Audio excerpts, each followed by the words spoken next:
తెలుగుదేశం పార్టీతోనే అభివృద్ధి సాధ్యమని మాజీ జడ్పీటీసీ పాలూరి బోసుబాబు అన్నారు.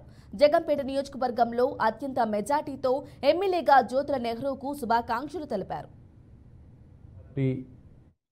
జనసేన బీజేపీ పార్టీలు కలిసి రాష్ట్రంలో ఎప్పుడు లేనన్ని ఎమ్మెల్యే సీట్లు, ఎంపీ సీట్లు గెలవడం జరిగింది. దీనికి ప్రధాన కారణమైన మూడు పార్టీ కార్యకర్తలు, నాయకులు అందరికీ కూడా నా నమస్కారాలు. మరి జాబు రావాలంటే బాబు రావాలి అనే నినాదంతో ఎలక్షన్కి వెళ్ళడం జరిగింది.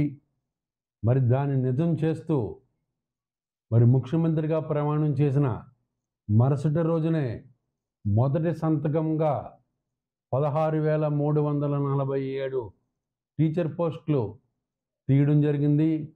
మరి దీనికి నిరుద్యోగులు అందరూ కూడా ఎవరైతే డిఎస్సికి ఎలిజిబుల్ అయ్యే నిరుద్యోగులు చాలా ఆనందం వ్యక్తం చేస్తున్నారు. మరి ఇటువంటి కార్యక్రమం చేసినందుకు చంద్రబాబు నాయుడు గారికి, పవన్ కళ్యాణ్ గారికి మా ప్రత్యేక ధన్యవాదములు. ఎందుకంటే ప్రతి సంవత్సరం జాబ్ క్యాలెండర్ తీస్తానని మాజీ ముఖ్యమంత్రి వాళ్ళు జగన్మోహన్ రెడ్డి గారు చెప్పడం జరిగింది. కానీ 5 సంవత్సరాలు గడిచినాయి, కానీ ఒక సంవత్సరం కూడా జాబ్ క్యాలెండర్ తీయడం జరగలేదు. దానికి ప్రజలందరూ కూడా చాలా బాధపడ్డారు. మరి చంద్రబాబు నాయుడు గారు అంటేనే అభివృద్ధి సంక్షేమం రెండు పరుగులు పెట్టించాలంటే రాష్ట్రంలో చంద్రబాబు నాయుడు గారు, మరి ముఖ్యంగా మన నియోజకవర్గంలో శ్రీ జ్యోతుల నెహ్రూ గారు అత్యధిక మెజారిటీతో ఎమ్మెల్యేగా గెలవడం చాలా